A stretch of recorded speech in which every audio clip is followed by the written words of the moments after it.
Minerva, Ohio was founded in the early 1800s and resides in three counties: Stark, Carroll, and Columbiana. Though only a small town today, Minerva has an impressive history, ranging from the childhood home of President William McKinley to the invention and manufacturing of the first steel railway cars in the United States. But Minerva is also home to a secret that could make someone very wealthy: the location of over $4 million in lost gold and silver.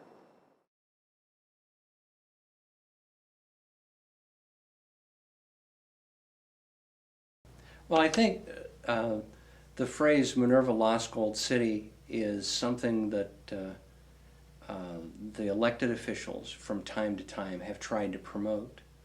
Oh, for a number of years in Minerva, we had a festival called the Lost French Gold Fest.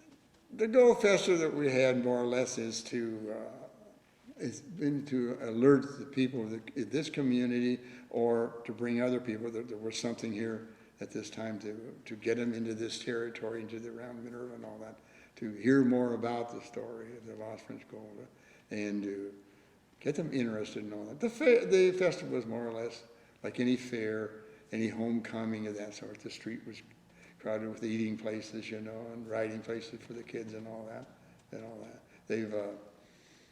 They try to encourage it more each year and all that. But to the local people, going to this constantly becomes an old thing, because they've heard so much about the Lost Gold Fest. They're not being told anything new. It was to attract other people in the so-called area or out of the area to get them here. It kind of comes in waves, that you'll have an interest, and the interest will go and it'll peak, and then it'll fall off and die away, and then somebody else will pick it up and it'll peak again. What is the Lost French Gold? It was a movement of the gold from Fort Pitt in Pennsylvania to Fort Detroit up in Michigan.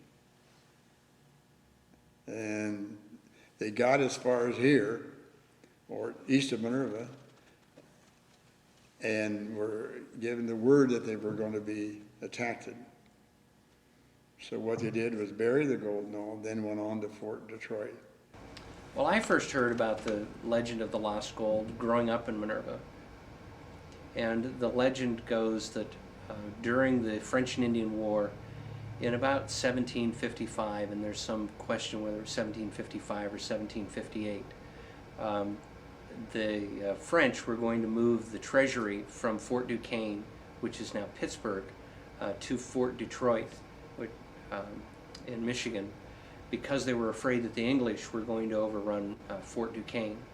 So they put it on 16 pack horses and sent it with 10 men over the Great Trail. The Great Trail is that road of commerce that they use, which extends from eastern Pennsylvania, and it takes a couple of forks. One goes up toward Fort Detroit, which is where they're going to take the treasure.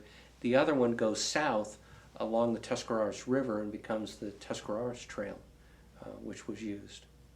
This was a wilderness, and so you would follow the path of least resistance, first of all, and second of all, you'd follow the path that was best known. So yeah, it was the main thoroughfare. That would have been the way if you were sending something out, rather than going through the wilderness with it. You'd have followed the known path. When they were a fortnight out, outside of what is now Minerva, they got word that the British were going to attack. They had enough time to bury the gold, and just as they finished burying the gold, the legend says that the shooting began. And everyone was killed except two people. One person by the name of Henry Musell, and the other one is unnamed. We know all of this because in the early 1800s, evidently a man came into Minerva and stopped at one of our local watering holes and was asking about the gold. And he produced this letter, which was purportedly from his uncle and named Musell, and was written by his uncle, who is the unnamed Frenchman. My best guess as to where it is where the legend purports it to be, which is out off of the present-day Ridge Road, which is the old Great Trail. Now, where on that particular farm, 2 miles outside of Minerva, the gold might be, that's up for question. Okay, in the letter that was delivered, they indicated that they buried the gold in the center of 4 springs that formed sort of an X. So that leaves it to your imagination what this configuration of springs might be. Now the problem is that as we have farmed the area and cut the trees down and rerouted the streams and the contour of the area have changed, the springs have moved. And so there may still be 4 springs out there, but they may not be in the same position that they were in the 1700s. Then they said that they buried the shovels 600 paces to the north. Then along the Great Trail, they went one direction and wedged an odd-shaped rock into the fork of a tree. And then as they were leaving, about a mile down the trail, they carved a deer into the trunk of a tree. So those are really the clues that would lead us to the gold. Now, if you read the newspaper accounts from the 1800s on up to present day, what you find is that at various times in history, they have found in the area where the gold's purported to be French rifles. They have found an odd-shaped rock which was wedged into the fork of a tree after a thunderstorm hit a tree and split it, and in the fork of this tree was a rock. So they assumed that was the rock from the legend.